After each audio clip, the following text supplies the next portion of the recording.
What's up, family? Greetings to everyone who are listening and on this channel with me. You are at Esoteric Podcast with John Yah, and we are going to have a great show. What we're going to do is do a follow-up on with the brother that we had in Ghana. We didn't get to finish our conversation, so we're bringing him back for a part two.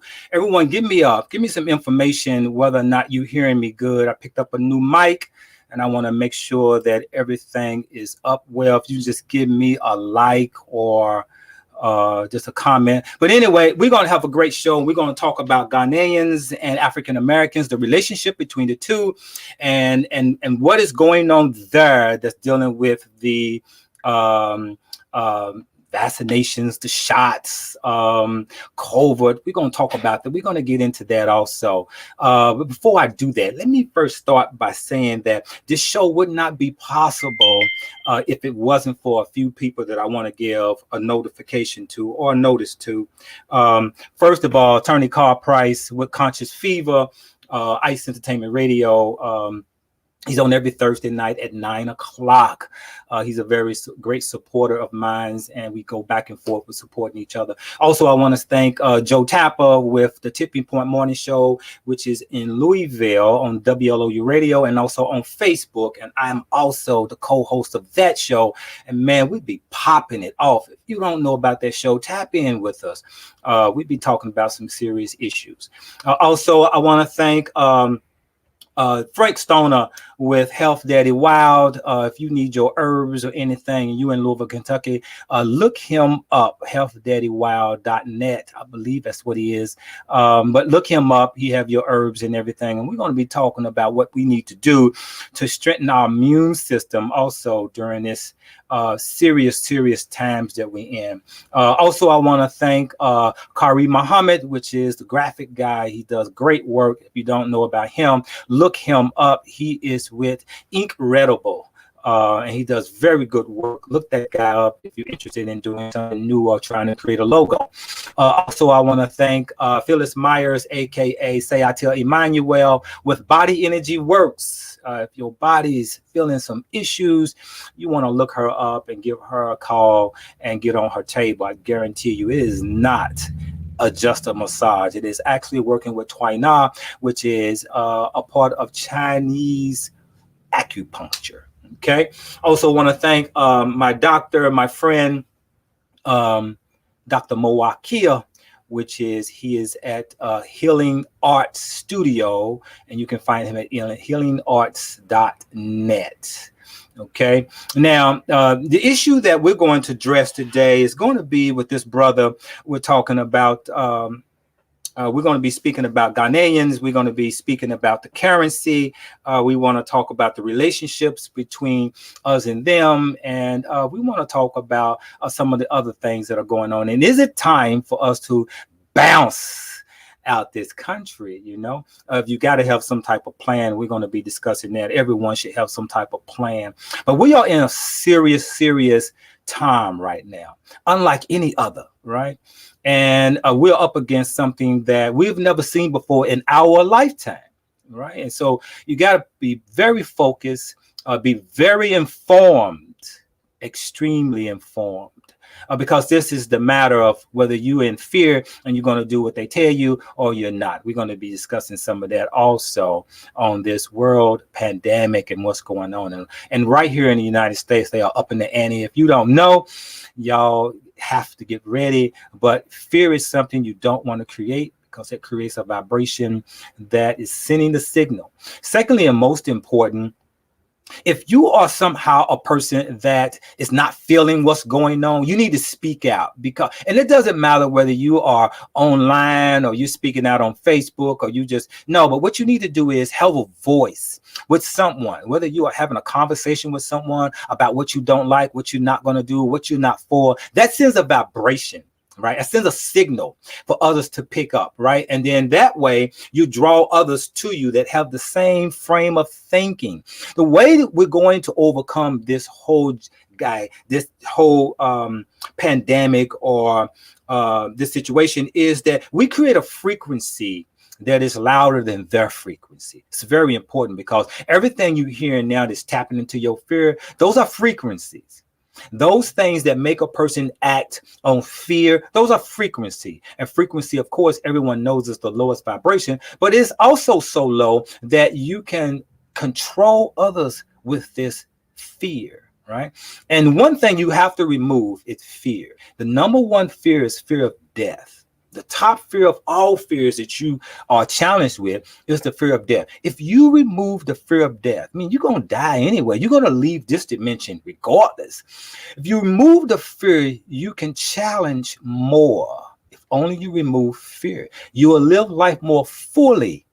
If you ever heard that, you remove fear, you can win any game. This is why in the Marines or in Navy SEALs, they take a person to the brink of death, to where they don't fear death anymore, right? The person that goes to war that don't fear death is the one that wins, because you can't beat a person that's looking forward to die in a war. If you kill him, he wins. If he kills you, he wins. So you got to have this innate part of you that is willing to go to that limit in this journey that we're in right now, because in time comes later, when time comes, someone's going to be asking you, hey, grandpa, hey, papa, great, what did the great grandfather, what did my father or my mother do during the time of that seriousness? Because what you're going to find out later is that this is the greatest scandal in world history. And so we want to be able to join together. We want to create the vibration that joins us together so that we can vibrate positivity, love, positivity, and moving forward with our life. That's the only way we can work this thing out. So looks like I got my brother in. So let's bring him on in. Let's get this conversation started. Peace, brother Nadir. How you doing, man? Peace and blessings. I'm doing well. How about yourself? I'm good. Can you hear me well? We got good signals, look like. Yeah, signals. So far, so good. You know, good. So as I begin to open up, talking about what we're going to cover and some of the stuff that we didn't get to cover last time we was on the feed, I want to kind of really focus on the relationship, because now it looks like, maybe Ghana's the place for people need to look at going, right? So I want to talk about the relationship between Ghanaians and African Americans. I want to cover some points about their mentality. How do they see the diaspora African Americans? How do they look at us? Do they look at us as foreigners, or do they look at us as someone that's trying to, take over? Is there a build that we can have amongst each other? So, where do you want to start? I know you've been there. You going on how many months now? I'm officially 10 months and 1 day. 10 months. Well, you have learned a lot. I've seen that you're learning the language and everything. And I'm watching you. I'm following you. And by the way, if some of y'all don't know this brother, we go way back from Cincinnati, is originally where he is from. My business actually in Cincinnati is due to this brother actually reaching out and helping me out to get to know Cincinnati like I know now. And before I start with you, brother, I want to say, anybody that's on this feed listening, listen, we do this out of love. We actually do this to bring information to you free.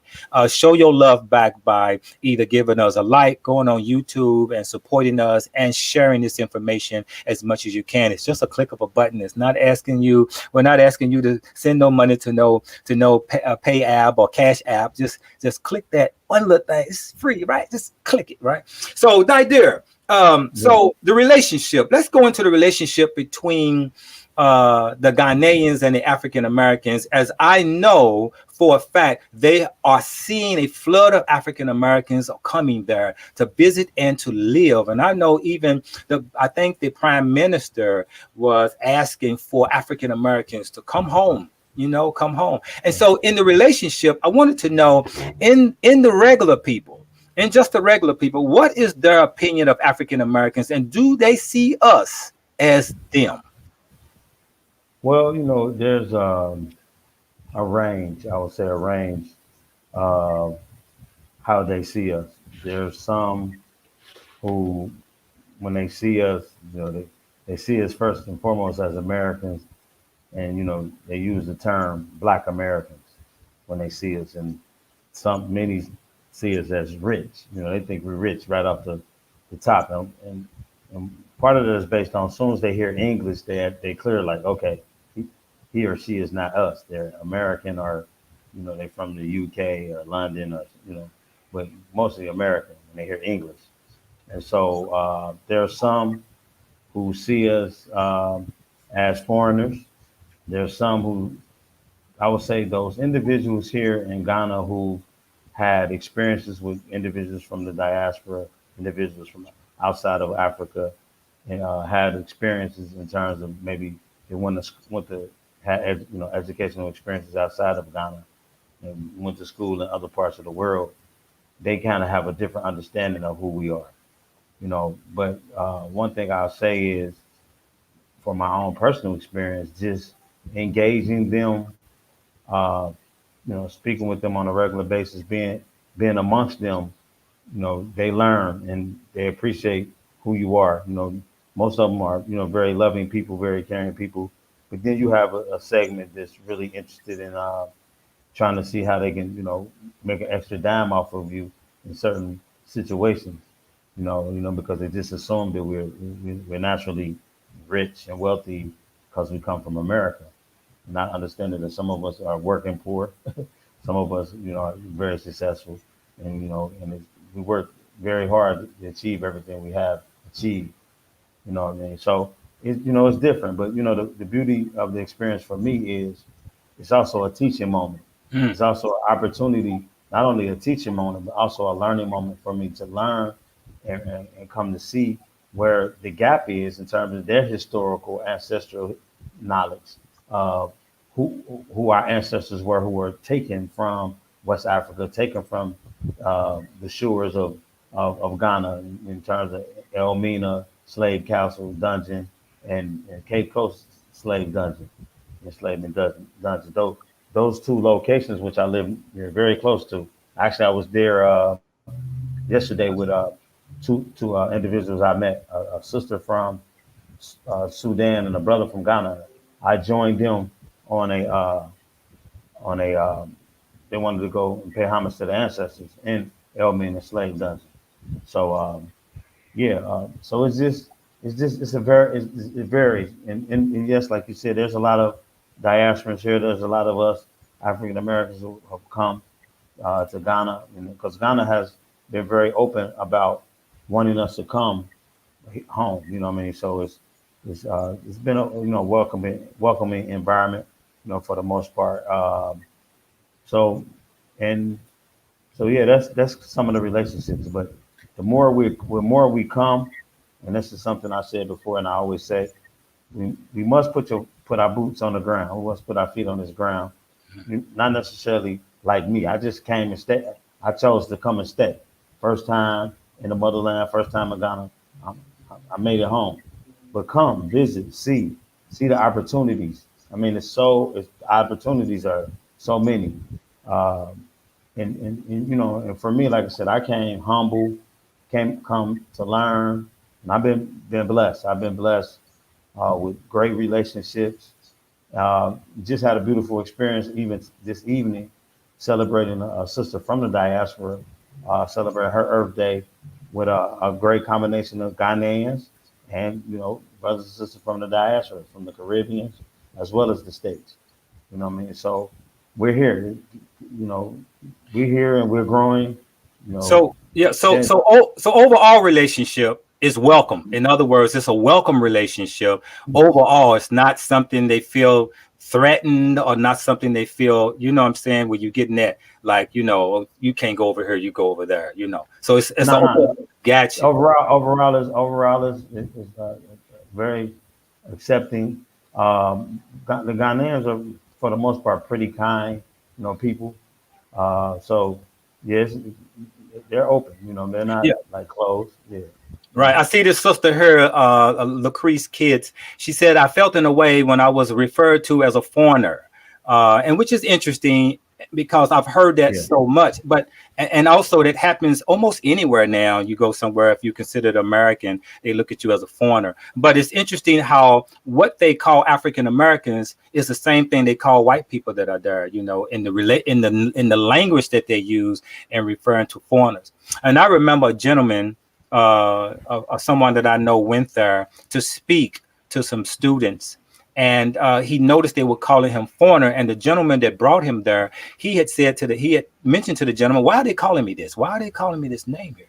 Yeah. And he said, "Come here, let me show you something." And he took him across the street to a library, and went in the library, and the shelves was empty. He said, "Because they don't know who you are.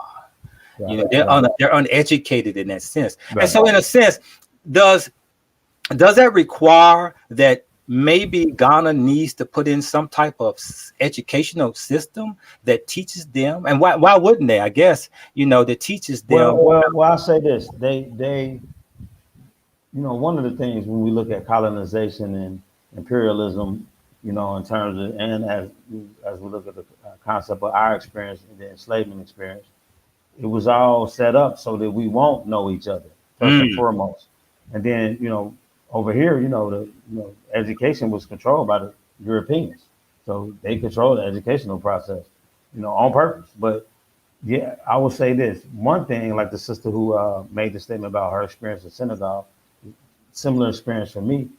When they say that to me, I tell them I'm not foreign. I say my blood, my spirit, my ancestral connection is here. Though yes, I was born somewhere else, but I'm not necessarily foreign.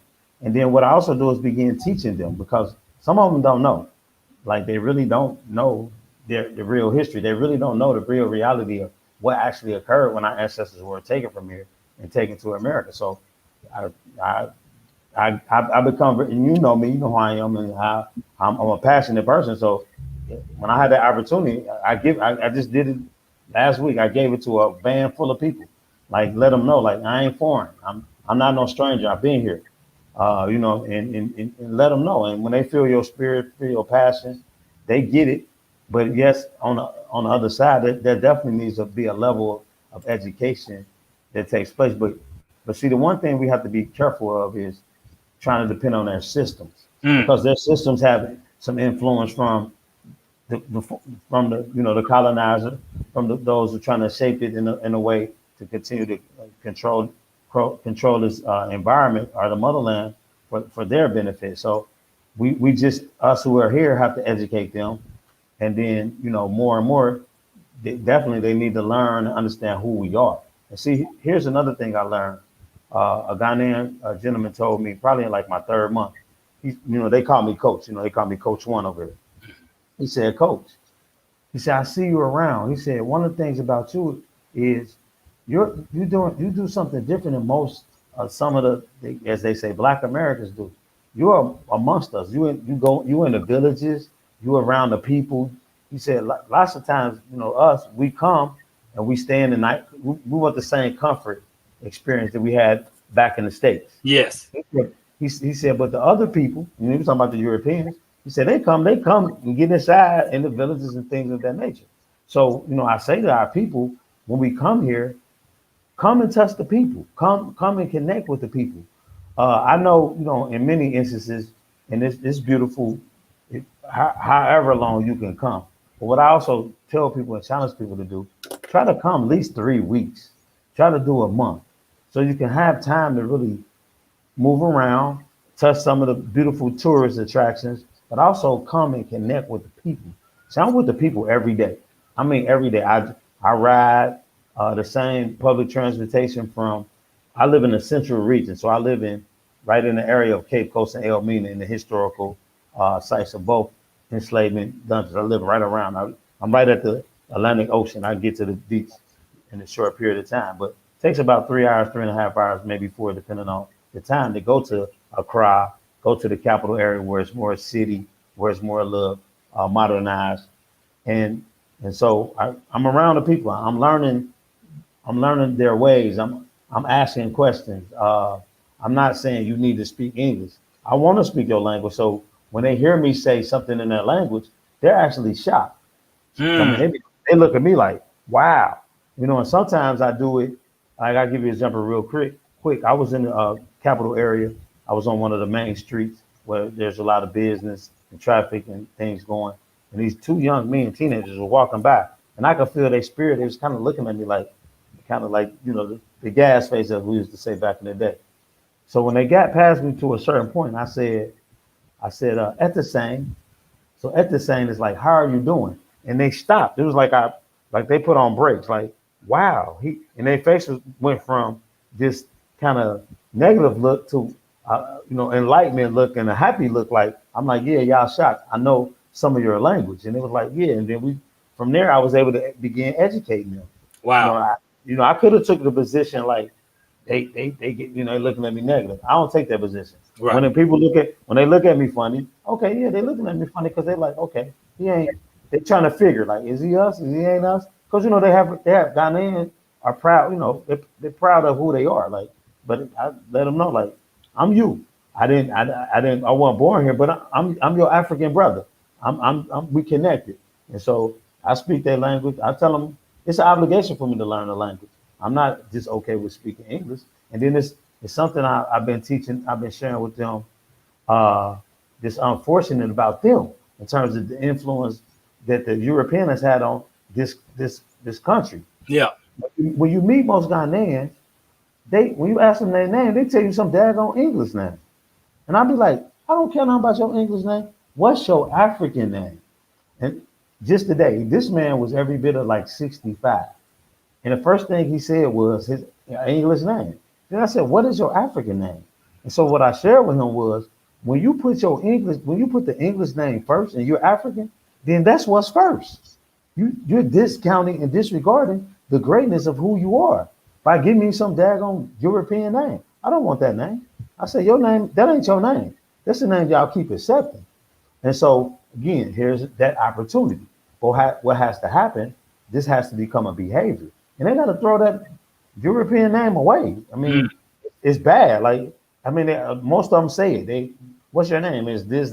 It's European. I'm like, I don't want that name. Let me ask you. Let me ask you that question about the influence, Eurocentric influence. How deep is it there? I know that 80% are Christians, I believe, right? Um, I've also read that skin bleaching is very high there. I read where some individuals took a lot of skin bleaching materials and made a lot of money. And it was African Americans did it, right? I mean, literally, right? So, what is that like? And Well. I don't. I'll be honest with you. I don't really see in the central region where I be, and even when I'm in the capital area, I haven't really seen nobody that's bleaching. But I have heard. I asked them. They said there's some people to do that, but I don't see that as something that's a big thing here. Every as relates to that, the question about you say the European influence. yes. Here's what here's where the deepest European influence exists, and this is just my own theory, just my own intuitive insight. Well, for me, when I look at Ghana, when I look at Ghana's leadership, when I look at Ghana's intellectual capital, so I look at, let's say those who are in the court system, the judges, the lawyers, the Supreme Court. The one thing I tell Ghanaians, I say, it's deep that one of the areas where you will find some of the most intelligent people in Ghana, which are lawyers, people in the law profession, and Supreme Court judges, is they still wear the white wig. Mm. They still wear the white wig and they carry it around. You might be in the area, when you're in a crowd, if you go to a certain area, you'll see the judges and walking around. And it's like they actually carry this white wig. And I said to myself, I'm a lawyer, I'm a judge. And not saying that the lawyer judge is any better than any other people, but normally they're intelligent people. This week, that's how we view it. I'm like, and let's say take that part off the table. But how do you as a melanated human being, and it's supposed to be an intelligent human being, take a white wig and put it on your head? Mm. How do you do that? How do you do that? For me psychologically, that says it all about what is shaping the environment. I'm like, how do you look? I couldn't imagine looking in the mirror, throwing a white wig, and I'm talking about a white wig that look like the white wig from, the 1500s or something. How Correct. do you put that on your head? Like, it doesn't line up. And so my own little theory is this: at the point, those individuals disregard that mindset because that mindset is part of the leadership.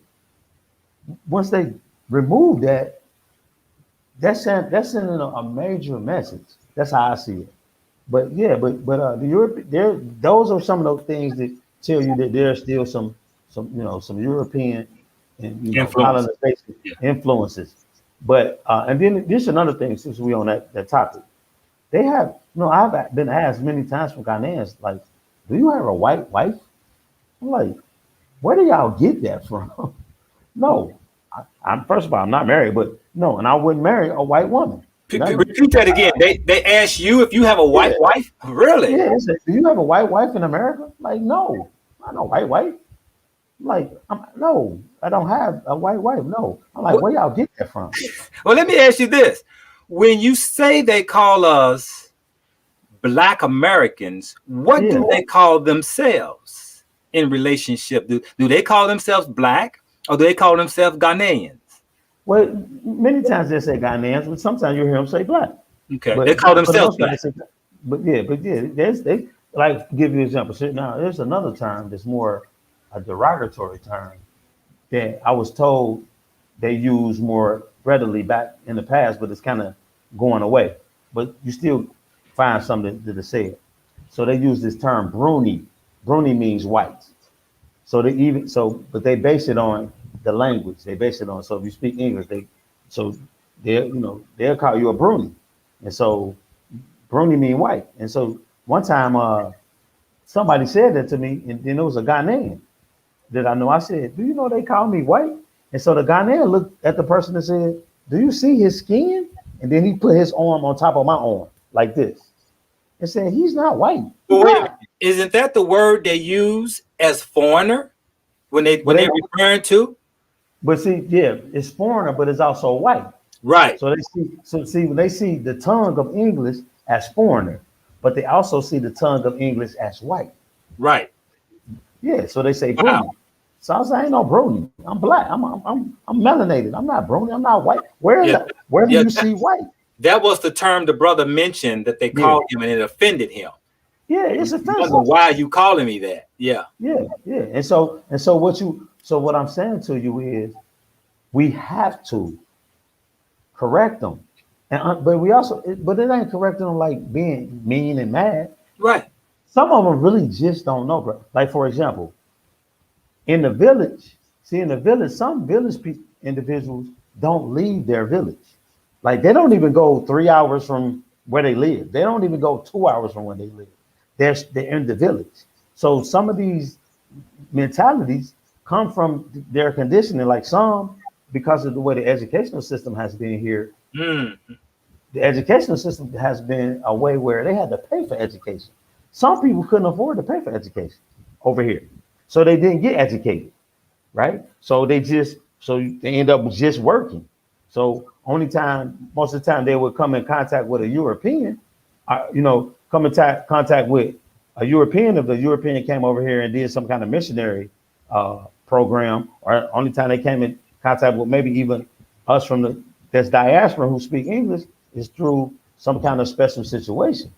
They don't leave the village, so they don't see the level of diversity. Like when you go to Accra, there's a different level of diversity than you experience in the village. When you're in a village, hardly ever see somebody that's not melanated. It's very seldom. But when you go to Accra, it's diverse. You can see it, other cultures. Hmm. So if you ain't never been outside your area, is you think that's the reality. You know what I mean? And so that's what it is. But we have an obligation. I know people don't want to say I ain't obligated to do anything. We have an obligation, brother, to come home and see it, experience it, touch it, and invest in it. Invest in it from building homes, starting businesses, even just being around them, educating the people. It's incumbent. Yeah. So We the only go right. ahead. So some of them have never even visited the slave castle. Exactly. As a matter of fact, I'm glad you brought that up. What I've been blessed to do here since I've been here for 10 months. I probably have touched at least 200 youth. with basketball. You know, basketball is my thing. So I've done some basketball training. And so I was in the crowd. I was driving down the street one day and I seen this basketball court and I asked the person I was with, turn around. I went to the basketball court. I knew that this young man who was coaching these youth. And I told him at some point we would connect. So he allowed me to do about 15 minutes of some basketball training. Well, I stopped it. After the training, I stopped center court. We gathered around. I asked the young man, it's like 20 young men between the ages like 13 and 15. I said, how many of y'all ever been to Elmina or Cape Coast enslavement dungeon? It was 20. None, they had never been.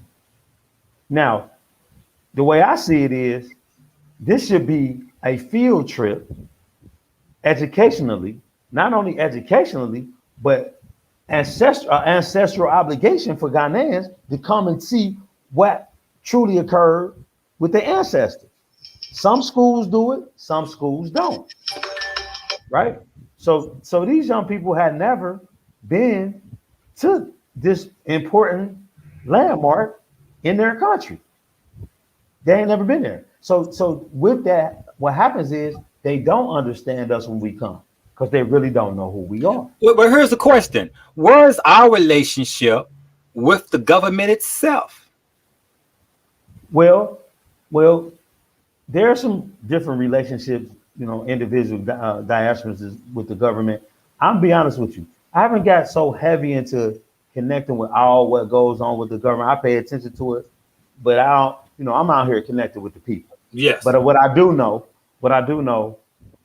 the people are not pleased with what goes on for the most part with what happens with government. Because when you start looking at the infrastructure, you start looking at the waste, you start looking at the roads, you start looking at how the power go out, situation with the water. Overall, the people are not pleased with what goes on here governmentally. Because for the most part, a lot of it is not right in terms of what's taking place. So, but there, I am aware of some individuals who do have some interface with the government. And what I will say, that reality is improving and becoming more direct because you know with the year of return in 2019, you know what I mean, and the president, you know, telling us to come home when it was the first phase of the pandemic, you know what I'm saying? So, but like I said, we have to come, and the reason we must come is they need us in terms of understanding how to engage government, how to advocate for yourself, and also learning the value of our relationship that we both have with each other. You know what I mean? So, like I said, my experience so far in 10 months has been powerful, beautiful. You know, it's beautiful every day. Everything ain't, you know, like at home, you know, the water might go out. Ain't no water going out in the States. Power don't really go out much in the States. But, you know, those things, but those small things, you know, the richness of what I'm getting, the richness of my health, the richness of my spirit. Like when I went, every time I go to the dungeons, I connect with the ancestors and I get regenerated. You know what I mean? And, you know, I'm like, people, you know, ask me like, when you coming home? I'm like, coming home? I'm at home.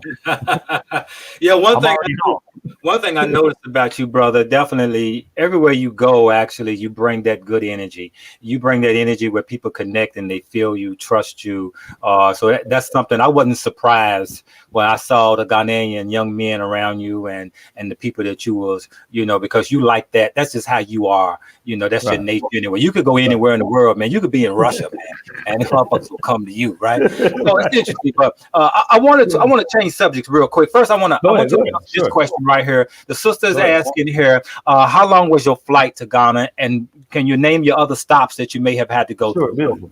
Yeah. So I think it was like maybe 14 hours or something. I'm gonna be honest, I don't really remember. But here's what's beautiful. I'm glad they asked that question. So I leave CDG, you know, Cincinnati, Greater Cincinnati Airport, which is in Kentucky. I get to the airport early, and they tell me Delta. They tell me my flight had left at 7 in the morning, which I was told it was supposed to leave at 1. So I didn't panic because my focus was I'm getting to the motherland. I ain't finna get arrested. I said, madam, I told this young lady, I said, look, I don't care what you do. I need to get to New Jersey by 7 o'clock. But really, I was supposed to be there at 9, but I told her 7. So that they added an extra flight. So I flew from Cincinnati to Minneapolis. I flew from Minneapolis to New Jersey. And I flew from Jersey to Togo. So we flew into Togo. It took, for the sister asking the question, it took 24 hours. So I left like, was like 1 something from Cincinnati, and I got to Ghana the next day. So I got to Togo. So when I got to Togo, it was the next day. So I flew Delta until I got to Jersey. When I got to Jersey, I flew Ethiopian Airlines. And I say to the people, Ethiopian Airlines was professional at the highest level, nice. Seen nothing but our people. You know, the flight attendants, everybody that worked there, the pilots, all melanated. They was Ethiopian. Beautiful, beautiful.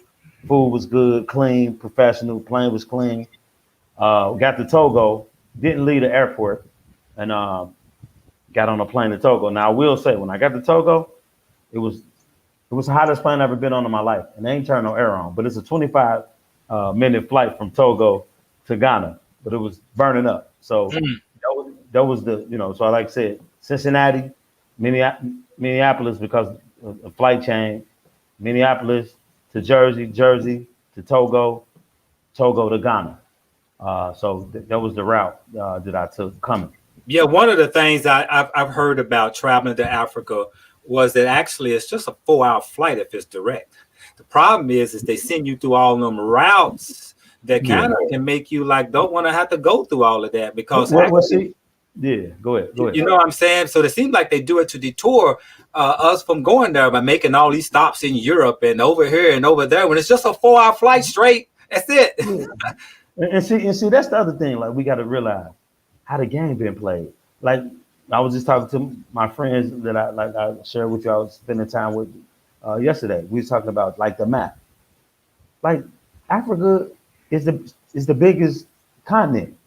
You could fit many of the other continents inside of Africa, but they play the game making it small. And then, like you said, they make coming to the motherland like it's this far, difficult situation. So we never see it that way, right? We don't never see like it really ain't that far. And then it shouldn't matter how far it is when you're talking about I'm coming to touch the land of my ancestors, you know. And then when you talk about spending the money, you're spending about the same amount of money that people were spending all this spring and summer traveling everywhere they was traveling to. But you coming over here and it's another level. It's another energy. And Ghana sits real close to the equator. So it's a special energy here. So you know, that was the flight. That was the experience with the flight, you know, as it relates to that. But what was the other question you brought forth? That's basically it. Just talking about the flight, where they, you know, it seemed like to me all those exchanges to go to different flights and stuff like that. So let's talk about this next. Let's talk about the mandate. Let's talk about vaccines and what they're doing over there, because I've heard many stories. I've heard Ghana was the first African country that received the vaccines. I've also heard, and we can talk about this too, I've heard that when Biden came in office, Biden either sent a message to Ghana asking the Ghanaians to legalize homosexuality to make it, you know, less punishable. You know, trying to make all the Ghanaians gay too. You know, that is wow, right? And so, you know, and I heard they weren't having that. Like, no, you can take your little ass on up out of here with that. But do you know anything about that? And if you can't speak on that, well, we'll talk more about the mandate. About that part about the vaccines and the vaccine. Ghana was the first country to accept the vaccine. Yes, and there was a the same kind of marketing campaign to get people to take the shot. You know, the first thing they did is they showed the president, his president's wife, the vice president, and vice president's wife taking the shot. You know, the same drill that you can see in the States, the same concept all over the world with the world, certain leaders, that whole piece. I will tell you, a lot of the citizens like, nah, we ain't take. They call it the jab over here, so we ain't taking Okay. the jab. You know what I Okay. mean? But So but they there so was they are so they are somewhat reluctant or understand the yeah. Europeans trick. I mean, they have to if Well, they're gonna say they well, ain't taking well, it. somewhat. Yeah, I say somewhat, but they ain't. A lot of them ain't on it. Like, no, we ain't taking the jab. Some did, but there's people. You know, I've heard people say, I ain't taking the jab. Like, you're not. So And so, the government ain't pushing it, ain't creating no mandate to wear masks or nothing. well, they early on, because I got here in November, so let's say December, January for a minute, they was pushing the mask, wearing the mask kind of strong, and basically where they really pushed the mask is like if you was going into environments where like businesses, the banks, restaurants, uh, grocery stores, even church, like it would go around like they actually had like officers and stuff checking churches and also like the vans, which they call trotros for the public transportation, checking to make sure everybody on the vans had masks. This was early on, but then over time you saw it just fade out. It fade out for a minute, but then here recently, it's interesting the influence. Like soon as the West started talking about they pushing it, you had this announcement like you know protocol again, like, this protocol wearing the mask. But what you will find is there's a difference what happens in the city than what happens in the country or the Okay. village, how it's dealt with, Okay. right? And so I was in the capital city area a week ago, and let's say I got there Tuesday, so Tuesday, Wednesday, people just moving around. I mean, you go into restaurants and certain businesses request you wear the mask. But overall, out walking around, the citizens people ain't got the mask on. And then on Thursday, I happened to be in like it's like Main Street. It's like a busy area. It's called Osu, a very popular area with a lot of diverse activity. And I actually seen two police on horses stopping people who didn't have on masks and telling them to put a mask on. Like Wow. literally, like little and like stopping vans. The vans that they use as public transportation. So they stop the van and make sure if the person don't have the mask on, put the mask on. They was So actually doing. yeah. So is there a report on people dying of COVID there? Like, like they're doing here, 1,000 died No, a day and 2,000 died. Yeah, they're not no, doing that because I know that there are certain areas of Ghana, and I do want to talk about the different communities there too. There's certain yeah. areas of Ghana where people stacked on top of each other and there ain't nobody worried about COVID. I That's forget what city is that.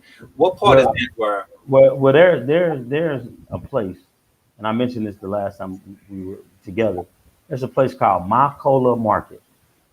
It's an amazing market experience to see. It's I'm gonna say let's say 4 miles of businesses. I'm talking about 4 and 5 story buildings full of people and marketing. And they had the report was like under 1,000 deaths, but it's over 3,000 people that go to this market every day. So you probably the percentage of what they reported of people dying here from COVID is less than 1,000 people. It might be if it is 1,000, it's under 1,500. Let's say that. So it's a very small percentage, right? And so is I honestly, and this is my own personal opinion, it ain't over here. I mean, but for whatever reason, you know, the influences have some influence in this environment. But for the most part, brother, as close as all the people is connected, the number of deaths should be way, way high. Hmm. But it's not. It hasn't reached 1,500. I don't think it reached 1,000 deaths actually. And if it has, it's under 1,500 deaths here in Ghana. So it's a very small percentage. It's a super extremely small, extremely extremely small percentage. You know what I'm saying? So, like I said, the people, they walk around, and some buying, some buying the concept, buying the idea, and many ain't buying the idea. You know what I'm saying? Like I said, when they had the mandate and the push, They was going to some different clubs, and the club was open. They was shutting it. They showed the news. They were shutting the club down immediately, and these kinds of things. But these things didn't last for like long, long periods of time. Gotcha. They had the shutdown, and I got here right after they opened the country back up. But for the most part, they had their moments where they got a mandate and follow the protocol. But it doesn't last very, very long, because in our real reality, if we base it on what they use as the logic of cold environments, you need to have vitamin D. If vitamin D is the key to not having COVID, you got plenty of sun there. It be sun and rain at the same time sometimes. Right. So, so the communities there now, is my understanding, and this is something I've saw and kind of read a little bit about, the new coloners, the new influence, the Chinese. I've heard they're coming. I've heard I think you mentioned that they are spending money to help pave some roads. I've also saw where they may have bought some land, and you can become a chief of your own land. So they have some Chinese people that are chiefs. How does that work? I don't know, if I was there, I'd be offended as hell to see some Chinese running around here hollering about their chiefs. But tell me about that. Why you think that's going on? Well, it's historical. Here's why it goes on. It's like, how does any colonizer know where the minerals are, where the gold, bauxite, where anything is, unless somebody from this land directs them? Now, what the people should know is most of the land in Ghana is controlled by the chiefs, especially when you're talking about villages and different places. There's chiefs in every area that control land. So the only way somebody outside can have any impact or influence in any area is somebody is directing them. And so what happens is the chiefs, which is no different when we look at the history of the Europeans, going to a chief, giving them money, you said that you gave them guns, gunpowder, this kind of thing, to create the dissension between two tribes. So what you have now, the Chinese come bring their money, identify an area where it might be gold. Like, for example, there's areas western part of Ghana where there's they digging for gold and messing up the water and polluting the water at a high level. But they're directed by somebody from here, and so it's money. It's all a money thing. It's all they paying them. And then, you can't be no chief in the village unless a chief say you a chief. So they pay the chief, you become a chief, they should be offended more than they are. There's people that are offended. But again, I say to you, the one thing they don't, in my experience so far, I don't know if they really know how to advocate for themselves. But here's the other thing too. If they try to advocate like we advocate, bro, they take them out. It don't be no conversation. So they have an apprehension. We're really advocating outwardly. Because you got to be careful. The military come knocking on your door, and then when they come knocking on your door, they ain't coming to give you no warning. It's gonna, something's gonna happen. So they're apprehensive about those kinds of things, but they're not really happy. But yeah. So there's no way that no Chinese should ever be establishing what they established here. Like, give you an example. They have a mall here. It's big like IKEA. It's called the China Mall. And when I seen that mall, I said, how are y'all spending money at a China mall in Africa? How do you even allow the Chinese to open up a mall in the motherland? You can't even open up a candy store in Asia, in Japan, China, owned by us. You can't even do that in Chinatown in New York or wherever Chinatown is in the States. That's their community. They ain't letting you open up nothing there. So it's just, it's just the colonization is just what they is just continued. It's just a continuation of what has happened historically. But I say the only way that can be addressed is the diasporans got to come home and invest. Tell me I this. know. Go ahead. Go ahead and finish that. So I mean, the diaspora. So how do you remove somebody? How do you remove them? Because I don't really, at this point, I don't get mad at the Chinese. The Chinese see the opportunity.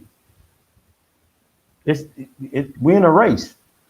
We're in a race of humanity. We're in a race of here's this beautiful continent, and there's so much. The beauty of this continent is so much. Even with them taking it, they can't take it out. They can't take it all. That's right. It's so, brother. I was riding today at a new part of Ghana, and I'm just looking at the land and looking at what the Creator has blessed this continent. I'm like, it's so. I'm talking about so untapped. I mean, you can live this place where I went today. Somebody could buy some land over there, bro, and go off the grid, and nobody would never see them. And they can have a nice house, you know, use solar and dig their own water. Nobody never see them. Man, it's just land. Just it's so much land. It's so much here, and it's so beautiful, and it's just strong, and you can grow everything. It's fertile. It's fertile at the highest level. Yes. So but it's just we must come home. I'm telling you, if we just came one time I'm gonna give you a dollar amount.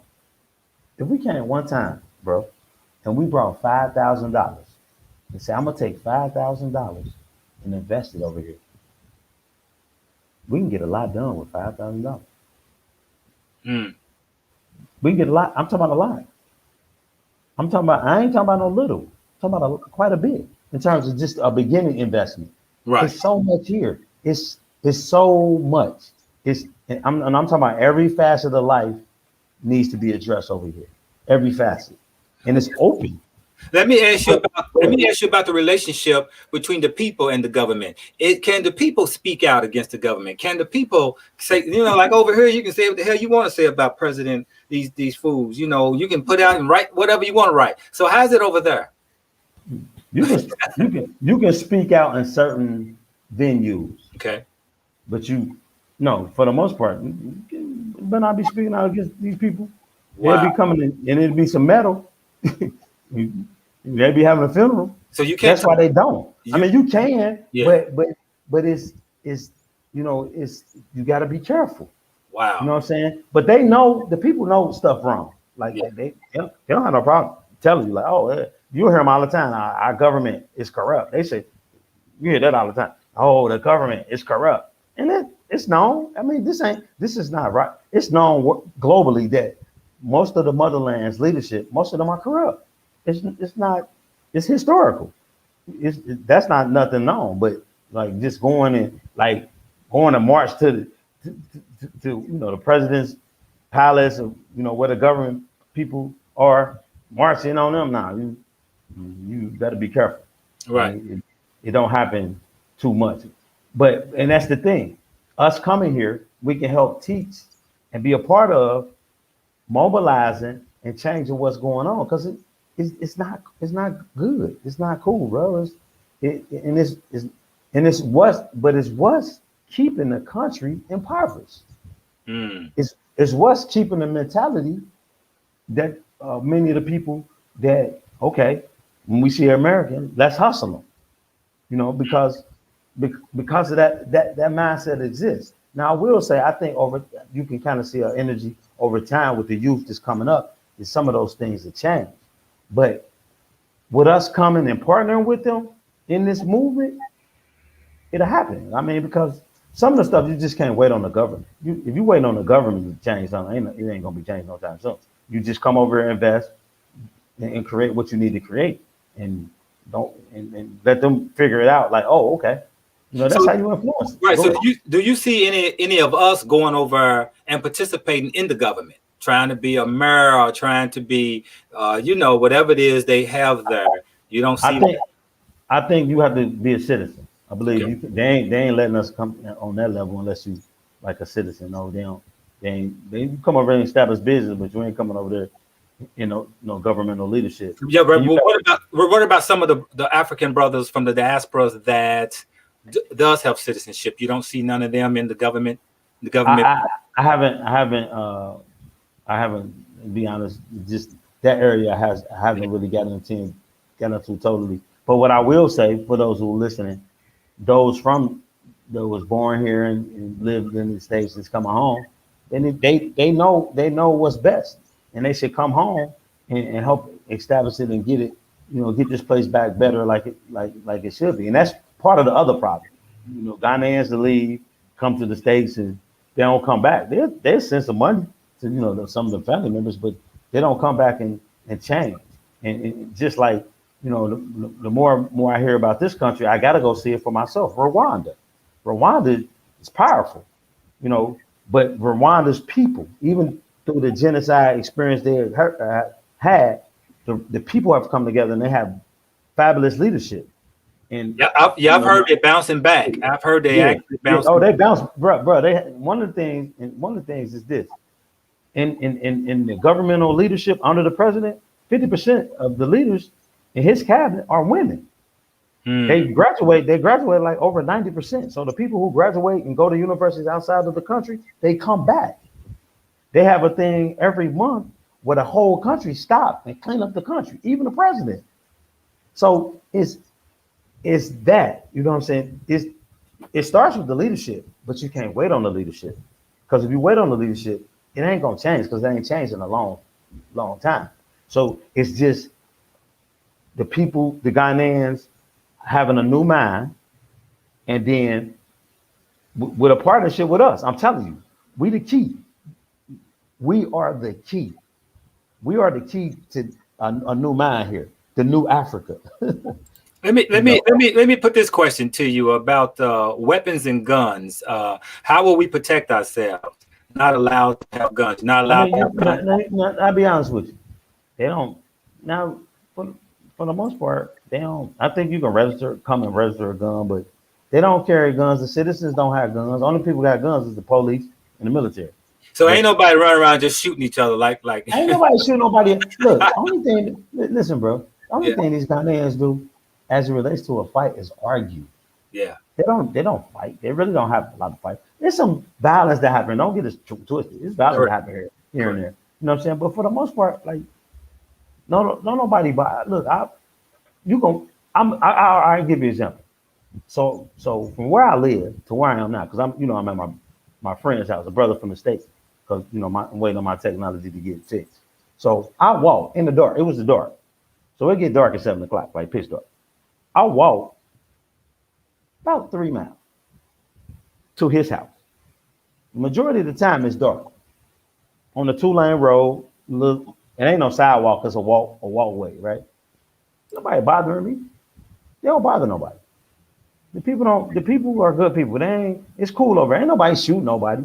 Unless it's just some cats trying to rob some little young cats, because they got hip hop over here and they look at negative hip hop and they beyond Wow. that.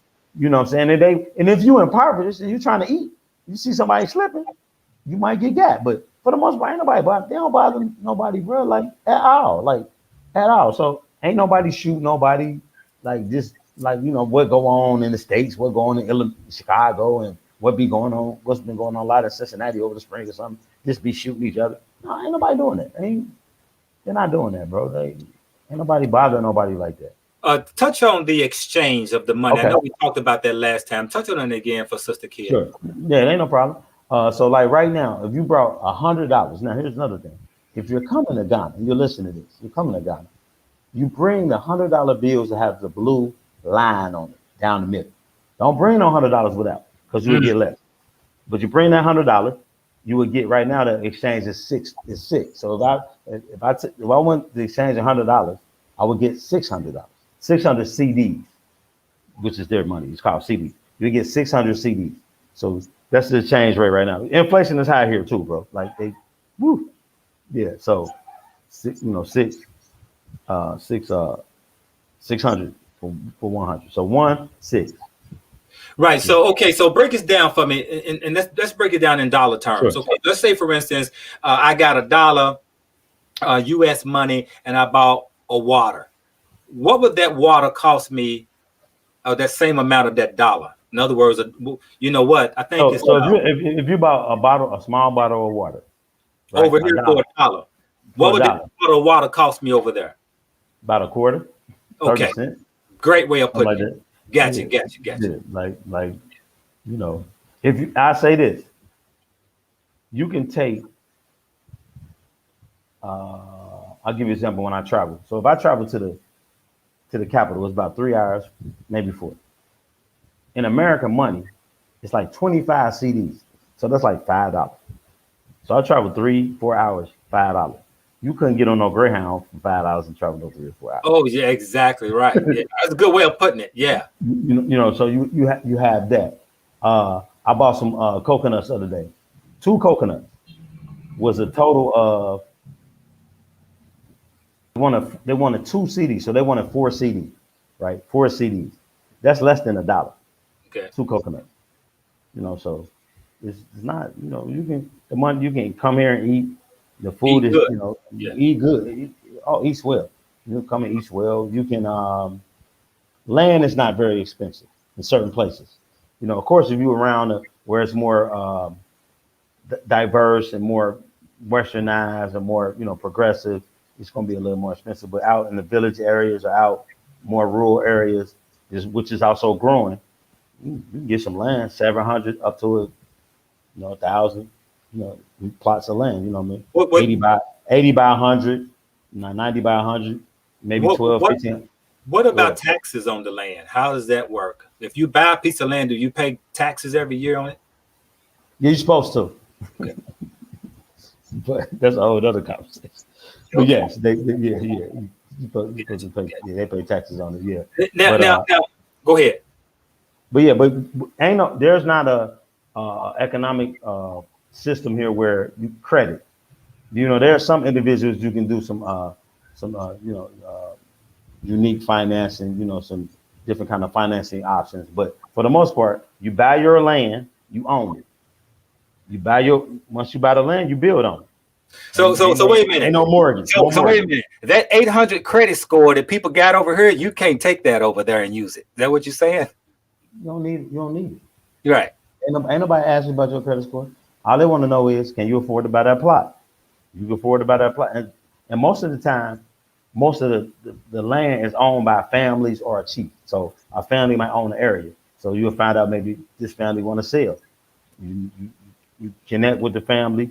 And most of the time, you're not going to connect with the family directly unless you know somebody that So so introduce you to. so so are there banks set up to where people want to get a loan to buy a piece of land? Is that possible? Is that how they banks set up? Well, they have banks to set up where you can get, loans and Okay. things. So here's the thing I tell people about Ghana. We have to think about Ghana. It hasn't been 100 years yet of being independent. Okay. So it's still a developing Yeah. environment. It's Right. still a young country for real when you look at it from that standpoint. So Right. like for example, my apartment is when I pay my electric, it's prepaid. So Right. remember, so think about when we was using prepaid phones. Like even with the phone, you buy minutes. Like they still kind of have that kind of. So they're coming. It's coming. But yeah, most people they buy the land. So and then they build on it. They build it. Their property. Their house. Most folks don't. Ain't a bunch of credit stuff going on. If you can't afford to buy it, you don't have it. That's Mm. just how they look at life. Like you can't afford to buy it, you don't have it. That's why you see videos I show, or you see just if you go watch videos of the motherland on your own, you see where some young people or even older people walking around with something on their head, and they started like 6, 7 o'clock in the morning, and they go until it get dark. And if don't nobody buy nothing from them, they didn't make no money that day. That is hand to mouth. Okay, So what about the different communities there? That's one of the things I want to talk to you about. I remember us having a conversation when I talked about a sister, and you also took my products there, and a sister had taken my products there, and she sent me information back telling me about how some of the Ghanaians frowned upon burning incense because of religious purposes of Christianity, and 80% was Christian. But the ones that was interested was the one that was with the Rasta community there, that they really enjoyed it. So can you touch on that? I remember you mentioned that there is a large Rasta community there. Are they from the U.S.? Are they from Jamaica? Where are they actually from? Well, the Rasta community is kind of spread out around, Ghana, but it's a combination. You have some Jamaicans. There's a lot of Jamaicans here. You have Jamaicans. You have a lot of Ghanaians connect with the Rasta community. They connect with reggae. They connect with that. You know what I mean? So, so you have that. You have Americans who are Rastas who move here. So you have a pretty diverse process as it relates to that, and so what you will find, the Ghanaians who are into the Rastafarian community, they're beautiful people. They're conscious. You know what I mean? They interact with us diasporans differently than just some of the traditional Ghanaians. Okay. I mean? Yeah. They're more open. You know what I mean? Because they see us as Africans. They see us we all each other.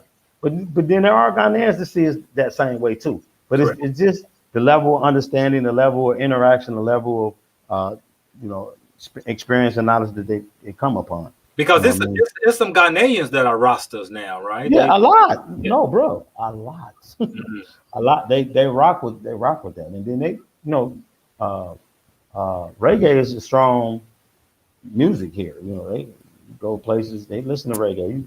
I was just like I said, I was in one of the public transportation vans. You will see many of them have logos with Rasta pictures, pictures of Haile Selassie, and they listen to the music. So yeah, it's a strong community here, and they're beautiful people, you know what I mean? So yeah, they're definitely a community and we all interface, we all interconnect, you know what I mean? So what about the food? Let's talk about that for a second. The taste of the food there. I know you've okay, but let me say this. Let me digress for a second on that too. There was also a relationship with President Dr. and President Kwame Nkrumah and Haile Selassie. So they have had I've seen some pictures of them interacting in the past. So that's also has some influence. And also when you're from Jamaica, coming to Ghana, I don't think you need the visa. It's kind of like you grandfathered in coming to the country. You don't have the same stipulations that diasporans from like the States or UK or places like that. So the Rasta community, the Jamaicans, they get some love, like some strong love here as it relates to that. But as you said, the food, right? You said the food was the question. The food. Yeah, the food. So tasting the food here that's lacking a lot of minerals. We got food over here with no seeds and stuff, and people don't know that if you're taking the seed out, you're taking a lot. And because she's asking her this question here about the soil, right, and the water source. So what I'm saying. So how is that? Yeah. So let me start with the soil.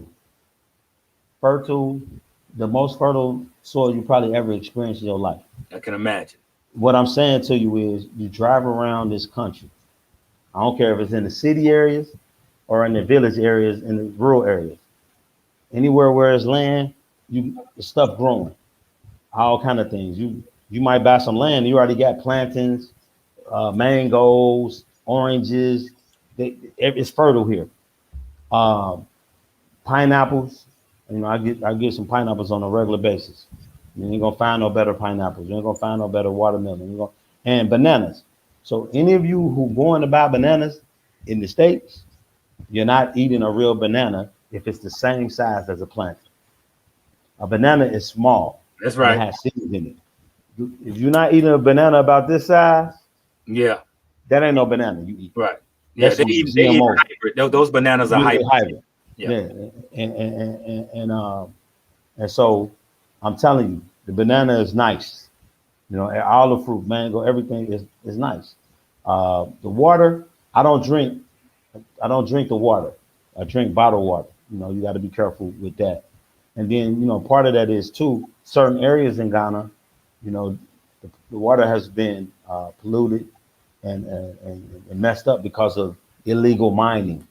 So, water sources, and it's the, and I give it ownership is a combination of the Chinese and the Ghanaians, coming together, they illegally mining you know, and just messing up water sources. And this particular news report I saw, and I think I mentioned it last time, the people who didn't have a healthy water source and they lived so far, they couldn't get to a healthy water source. So they was trying to boil the water and those kinds of things. And then it was creating a birth defect. Some babies being born without eyes, being born with lips, Mm. with clefts.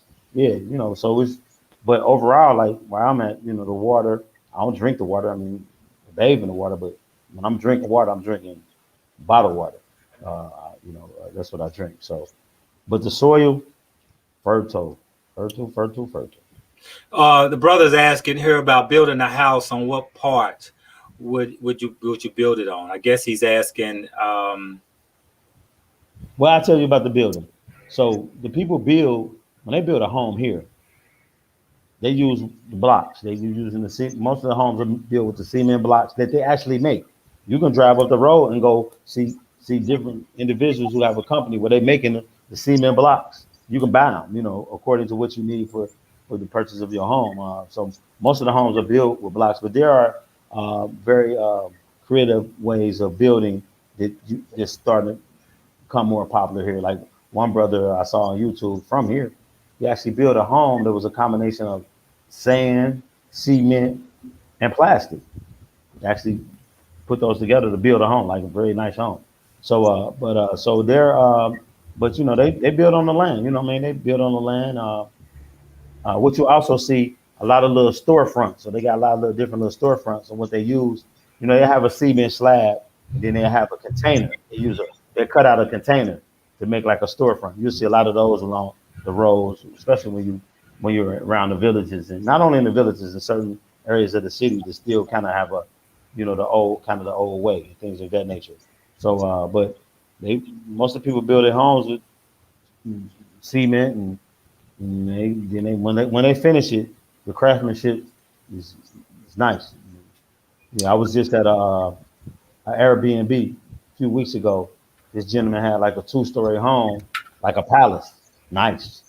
It was immaculate. It was beautiful. You know what I'm saying? So They do a lot of fishing there. I know that they do sell a lot of fish there, so I'm yeah, familiar with that. That yeah, they do a lot of fish. In fact, they fix your fish with your head and eyes in it. People don't yeah. That's how I eat it. I eat this. I don't eat yeah, the eyes, right. but even before I left, like I've been, over the years, being back in Cincinnati, like the relationships I have with, Senegalese brothers and sisters, and then I was able to find a Ghanaian restaurant in Cincinnati in Fairfield before I left. But when I eat the fish, I eat the fish, the whole fish, and so yeah, they fish is plentiful here. It's easy.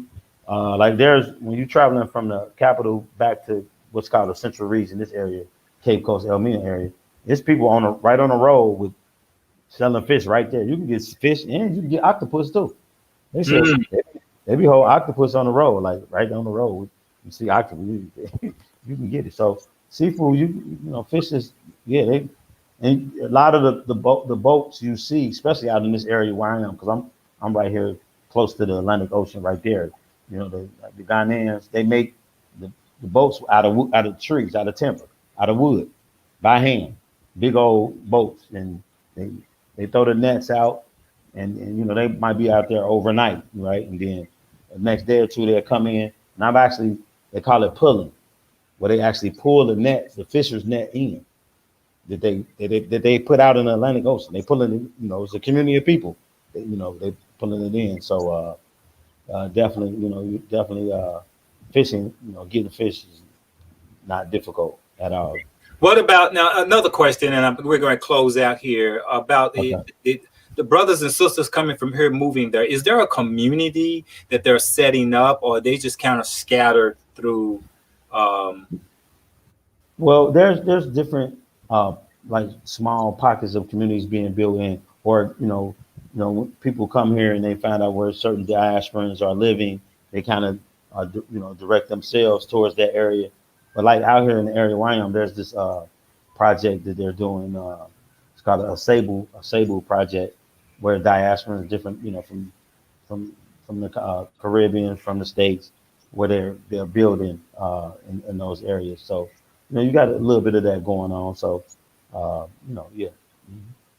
Great, great, brother. Definitely appreciate building with you on this subject. Yeah, thank you, thank you. And man, send me some more pics, man. Would like to definitely see Yeah, some of those pics that you be showing. yeah. Well, I have some pictures from the day. We went to this national park called Kakum Park. It was beautiful. It was like, so you probably, I don't even know how high I was up, but it was high. Mm. And it was a beautiful experience. Like it's like seven little like kind of like bridge. They ain't even bridges. I send you you gotta check out the videos. But it was beautiful, natural, up connected with nature. So you have those experiences, and that's a very popular tourist site. You know that people go to. You know what I'm saying? So it's a lot. There's a lot to do here. That's beautiful. It's a lot of things that you learn about yourself from this experience and about the people. Uh, and it's lots of opportunity. There's a lot of people come over here investing and impacting this country, impacting their own lives. And so I say to the people, you know, put this on high on your list of travel. Come home, come and visit, come and see it. Don't drink the Kool-Aid of the colonizer that's keep creating this dissension in our minds. We're in a new time. We're in a shift. We got to shift to understand this our time, and it's our opportunity to come. And we gotta spend just a little bit of time on this, because you asked the question like, should we be coming here? Yes, Okay. we should be coming here. Yeah, we should. We should. We can take our money, and come here and live comfortable, and you have different options. If you're adaptable like me, you ain't caught up on a lot of certain things. But if you want the Taj Mahal, you want the condo experience with all the bells and whistles, that's here. You can have that. Or if you want to just a common basic, if you're more of a minimalist kind of lifestyle, you can have that too. If you want to, you're into agricultural, it's here. The land is expansive for that. If you want to establish your business, you can establish your business here. So I met a sister from my city, didn't know her till I got here. She's a music producer. She produces music here in Ghana. You know what I mean? So it's people over here come over and start their own schools. What I'm looking to do. One of my first projects is this thing called Manifest 21, where actually I've had individuals from Cincinnati and some other places have began shipping me shoes, sneakers, dress shoes, women's shoes. Gently used or new. So the goal is to donate 2,021 pairs of shoes in Ghana. So I'll get my first shipment August the 27th. So just gonna put together this program to donate shoes, go to orphanages, go to different places, and donate shoes here. Just something I was blessed to come into this vision in May. But yeah, it's here, man. I'm, brother, I'm having a wonderful time. I love the people. The people love me. You know what I mean? And the brother said, "Oh, I Yeah, want to send him a mosquito oil to try." yeah, Okay, yeah.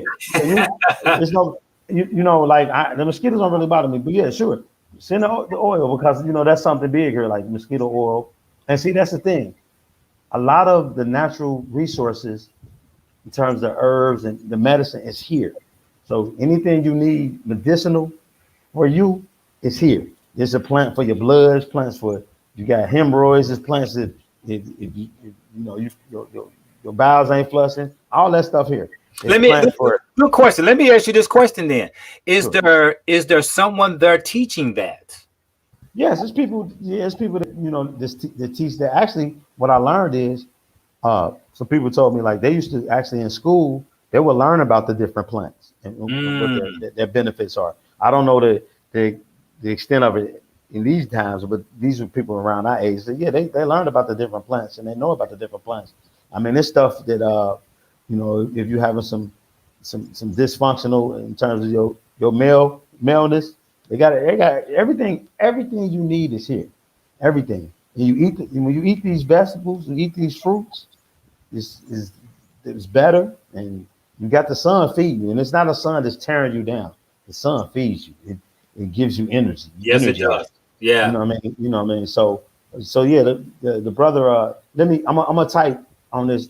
I'm gonna type on my on here so the brother can Frank, yeah, Frank.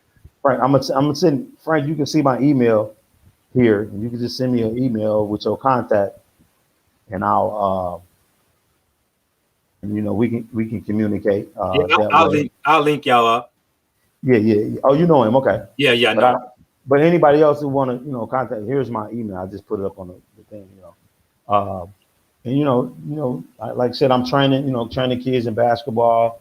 One of my bigger goals is to develop a facility where we can develop more athletes, but not just athletes, but helping them understand entrepreneurship, helping them understand, who they are, have more, build their confidence, build their awareness of who they are and how valuable they are and things of that, So it's been a blessed decision because I just really was supposed to come for 3 weeks. But, after what the state of what went on with the pandemic and all that, yeah, you I just decided like, nah. I saw that. I was like, nah. I got that 40-foot container and brought my stuff and I'm over here and I always like to say I thank my family, my parents, my mom, siblings, thank the community of Cincinnati, two close friends, one from Louisville, Lynetta Shipley. Definitely got to thank you, my brother, you know what I'm saying, and a sister in Philadelphia, Joanna Milton, Yeah, there's a sister from here that y'all hooked up with. You just hooked up with her and found out she was from Louisville. Yeah, well, yeah, that's the sister. You talking about Jahani Wakefield? Yes. No, your sister from Louisville. You took a picture with and said, "Oh, look who this is," and she was from Louisville, Kentucky, in Ghana. Who is that? I thought you just mentioned her name. Well, Lynetta Shipley didn't come here, but I'm trying to think who you're talking about. I thought you just said a sister from Louisville. Because I remember you took a picture. Sister from Louisville. Well, oh yeah, you're right. That sister named Gigi, right? But the sister Lynetta Shipley lives in Louisville, but she brought something from Louisville to put on the container when I bring it. Gotcha. Yeah. Gotcha. So Lynetta brought something. The sister Joanna Milton brought something, and the sister from Atlanta.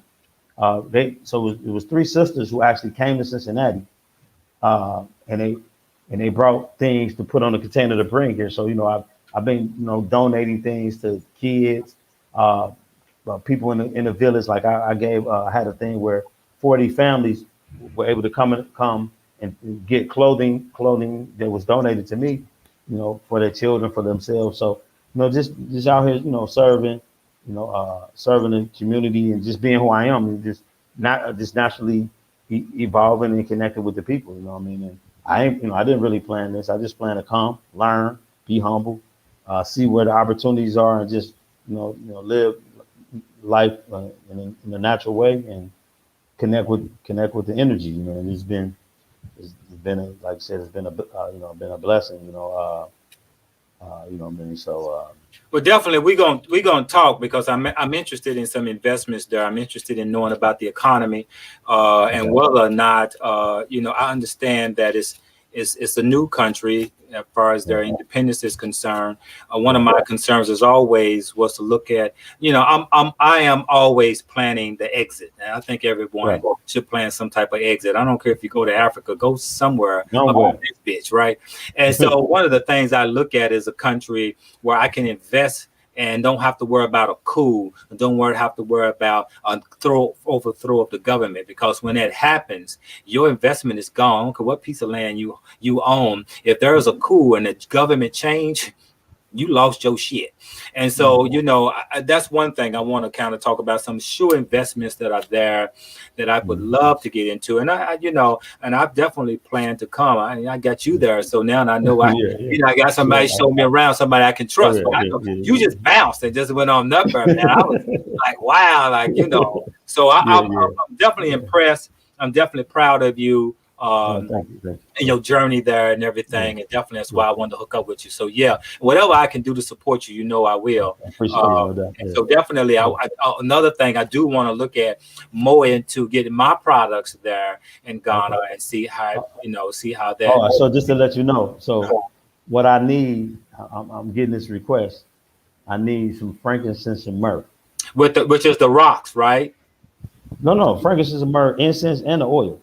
So if you have, Oh, in the I instant. have, I have, I have a sister. Like every time she see me, she said, "I like the incense, but I want some frankincense and myrrh." So So I said, so "All right, so right. So is she talking about the resin, the actual frankincense, or is she talking about my particular brand of frankincense? if it's frankincense and myrrh, she'll take it." So I'm Gotcha. sure your stuff is quality. Your stuff is top notch. So just we'll talk offline. Just send me some. I need some frankincense and myrrh incense and some oil, and you have a this person will probably buy all of it. Yeah. Like this because and I just seen her today. So so I said I'm gonna be talking to my brother. So when I talk to him, I let him know. But the people that your products, they love the products, and so we'll continue, with that, and that's what it's all about. It's about us interchanging our businesses and trade and our stuff. You know what I mean?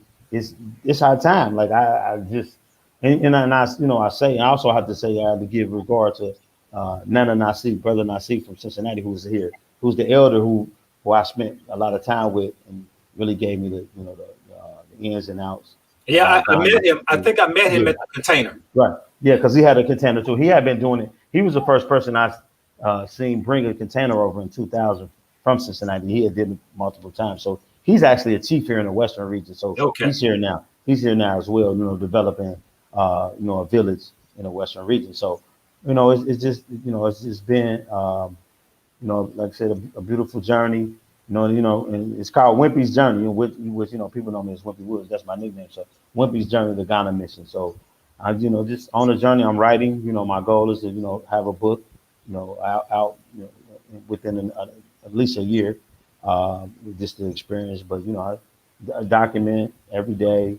I video Facebook Live right now until I open up this Wimpy's Journey YouTube channel.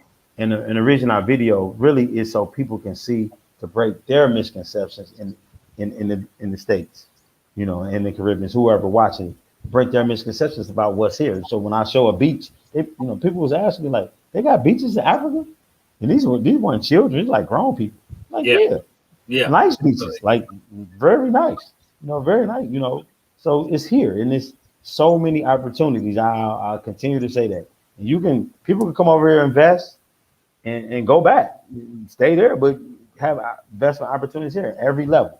Yeah, I know a couple brothers. I know one brother in Atlanta that has a similar business like mine. He done sold it, but he bought a piece of land. He bought a home in Ghana, and he comes back and forth from the States back to Ghana. So it's very interesting. So and then just real quick, one of my favorite rap artists is Nas. So Nas has a new album, and he has this album with Lauryn Hill.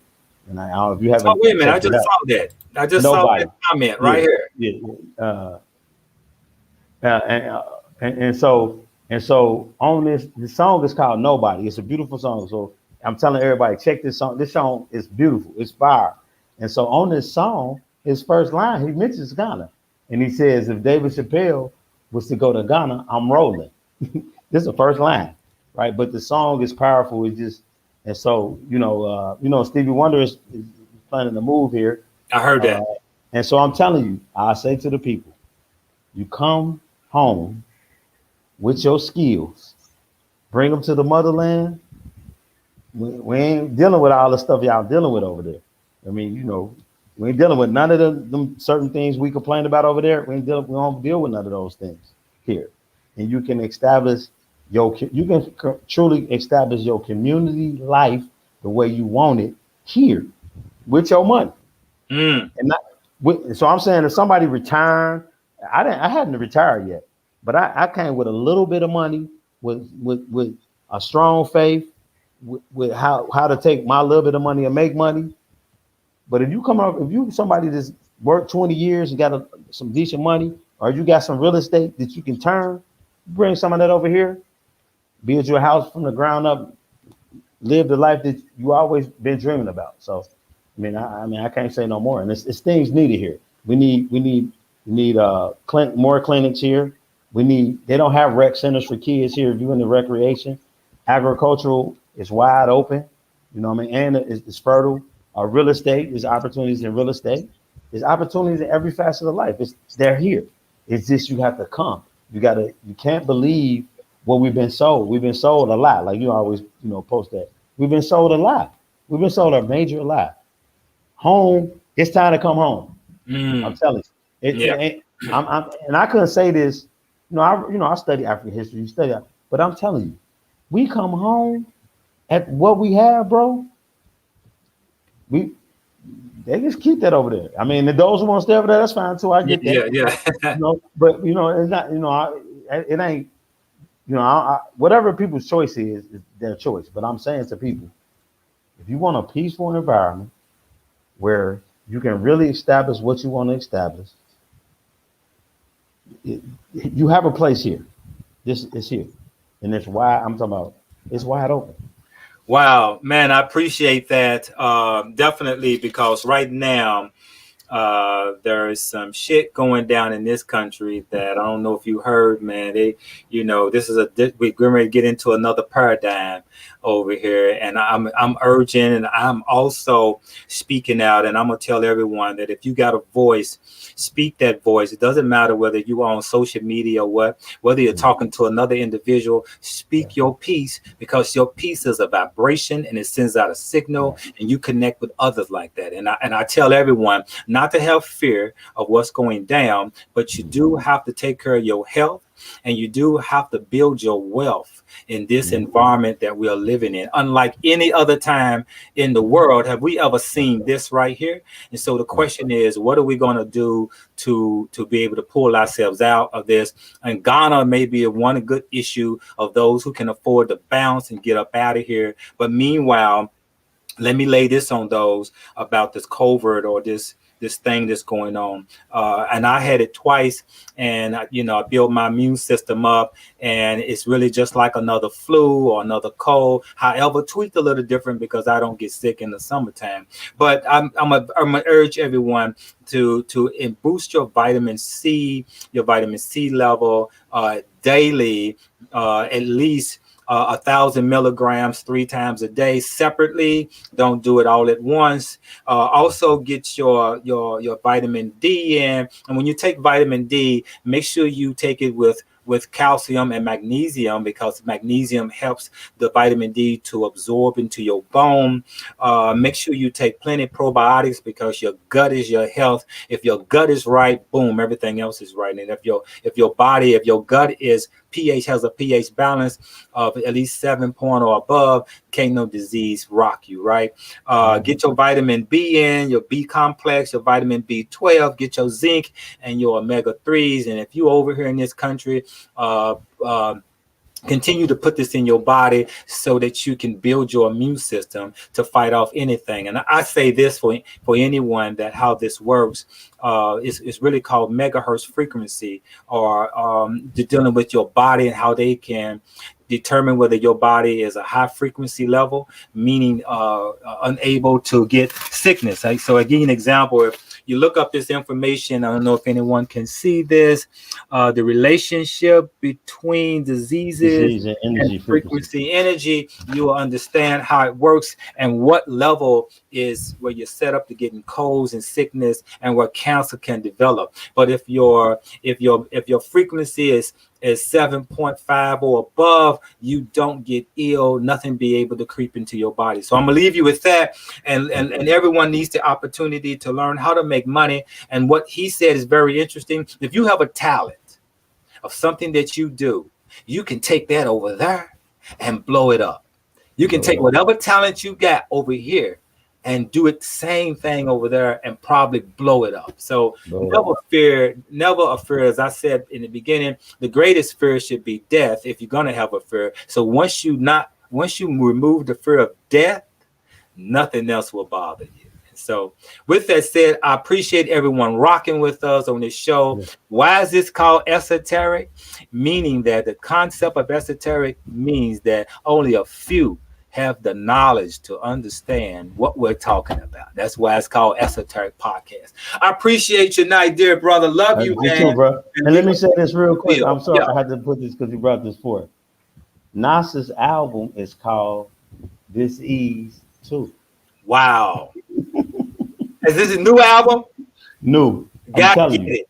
Bruh. I'm telling you. This, so this ease. This See, ease. So this ease. See, so on a certain level, bro, here's what the vibration came to me.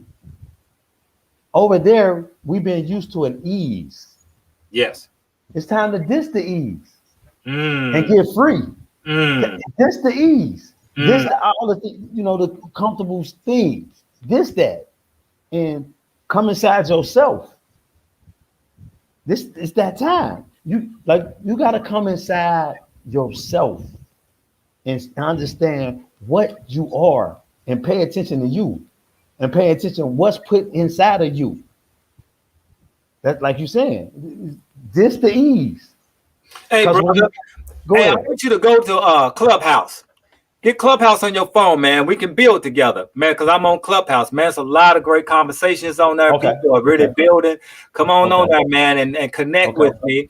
And because we're gonna do me and my brother getting ready to do a Clubhouse thing and bring in some people to talk, because it's really, man. So is that a platform? Is that an app? It's a platform. It's an app. Yes. Okay. Right on your phone, man. A lot of people are building on that, man, from overseas and everything. So I'll send you some information on it, man. Just go ahead on and get the app, and then we'll connect on there and do some building. All right, we'll do. All right, brother. I love you, bro. I love you. I appreciate you. Don't stop. You you got my back and you got my support, and we're gonna keep on speaking this energy and keep these vibrations high. That's what's up, brother. Peace, man. Peace and love. All right, peace and love.